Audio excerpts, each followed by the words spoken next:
Dans l'immensité dorée de la savane africaine, quelque chose bouge dans les hautes herbes. Quelque chose de petit, de maladroit, de magnifique, un lionceau, il a tout juste quelques semaines. Et aujourd'hui, pour lui, c'est un grand jour, le plus grand de sa courte vie. Il sort du repère pour la première fois. Le monde s'ouvre devant lui, immense, inconnu, un peu effrayant peut-être. Mais lui, il n'a pas l'air effrayé du tout. Il pose une patte, puis l'autre. Le sol est chaud sous ses coussinets. Il lève le museau, renifle, cligne des yeux face à la lumière du matin. Tout est nouveau, tout est à découvrir. Ce petit être qui tiendrait presque dans les bras est pourtant déjà un lion. Dans chaque muscle, dans chaque réflexe, le prédateur sommeille. Il ne le sait pas encore, mais son corps, lui, commence à comprendre. Ses yeux s'arrêtent sur un papillon. Ses pattes avant s'écartent. Sa croupe se lève légèrement, comme si quelque chose en lui murmurait « Accroupis-toi, observe, attends ». Il ne sait pas pourquoi il fait ça, c'est juste naturel. Le papillon s'envole. Le lionceau bondit.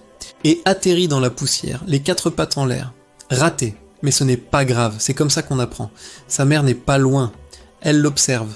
L'œil mi-clos, la queue qui bat doucement. Elle ne bouge pas. Elle sait que ce moment est important. Qu'il faut laisser son petit faire ses erreurs. Qu'un lion n'apprend qu'en trébuchant. Le petit s'approche d'un buisson, le renifle méthodiquement. Chaque odeur est une information. Chaque brise, un message. Son odorat, déjà redoutable, lui raconte ce que ses yeux ne voient pas encore. Il avance encore, et s'arrête net. Devant lui, une flaque d'eau laissée par les pluies de la nuit.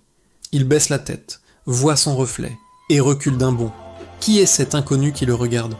Il s'approche à nouveau, prudemment, tend une patte, touche l'eau, éclabousse, se secoue avec une indignation royale.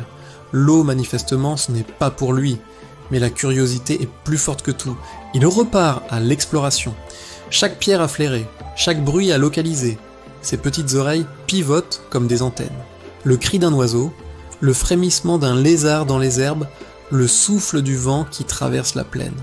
Son cerveau enregistre tout. Il construit sa propre carte du monde. Un jour, cette carte lui sauvera la vie. Le soleil monte, la chaleur commence à peser. Le lionceau ralentit, ses paupières s'alourdissent. Il cherche l'ombre instinctivement. Il se glisse contre le flanc chaud de sa mère. Soupire. S'endort en quelques secondes. Sa première grande aventure est terminée. Il n'a pas chassé, il n'a pas rugi, il n'a conquis aucun territoire. Mais il a fait quelque chose d'essentiel. Il a commencé à devenir un lion.